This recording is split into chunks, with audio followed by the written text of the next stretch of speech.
પછી ચકીબેને કીધું, ચક્કાભાઈ, હમણાં તો હું લખવાની. તો પછી ચકાભાઈએ કીધું, તો પછી તમે ક્યારે રમશો?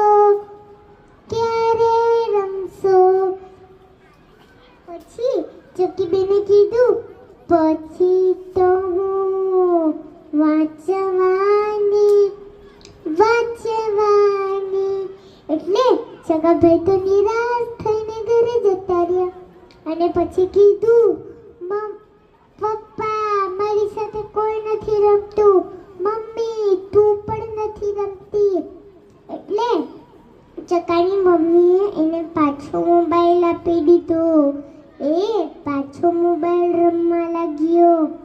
પછી એની મમ્મીએ એને કીધું કે મમ્મી હવે મારે પણ નિશાળે જવું છે. એટલે બીજે દિવસે ચકી એને પણ નિશાળે લઈ ગઈ. નિશાળમાં ચકાભાઈનું મન જ ન લાગતું હતું. બસ એમને મોબાઈલ જ દેખાતો હતો. પછી ટીચરે બોર્ડ પર લખ્યું કે ચકાભાઈને આવડતું ન હતું. એટલે ચકાભાઈ જોરમાંથી બૂમ પાડી કે ટીચર મને કંઈ નથી દેખાતું. એટલે ટીચરે ઘરે ફોન કર્યો. પછી ઘરેથી ચકાની મમ્મી આવી. પછી ટીચરે કીધું કે ચકાને દેખાતું નથી. એટલે ચકાની મમ્મી એને ડોક્ટર પાસે લઈ ગઈ. ડોક્ટરે ચકાની આંખ ચેક કરી. પછી જાડા કાઠવાળા ચશ્મા આપ્યા. બીજે દિવસે ચકો ચશ્મા પહેરીને ગયો. બધાએ કીધું, ચકોચસ મિસ. એટલે ચકો રડતો ઘરે ગયો અને કીધું, મમ્મી હવે મારે નિશાળે નથી જવું. ચકાની મમ્મી કહે, કેમ?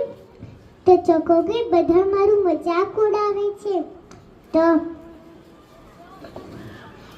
ચકાની મમ્મી કહે, તું આ ચશ્મા પહેરશે તો જ તને સારું થશે. એટલે થોડા દિવસમાં પરીક્ષા આવી ગઈ. ટીચરે બધાને પેપર આપ્યા. ચકાભાઈને આવડતું ન હતું. એટલે ચકાભાઈ આમ તેમ જોતા હતા. થોડા દિવસમાં રિઝલ્ટ આવી ગયું. ચકીબેનનું નામ બોલવામાં આવ્યું. ચકીબેનને મોટી ટ્રોફી મળી. તે ચકો કે, મમ્મી મને જોઈએ જ છે. ટીચર કે, ચકા આ એમને ન મળે.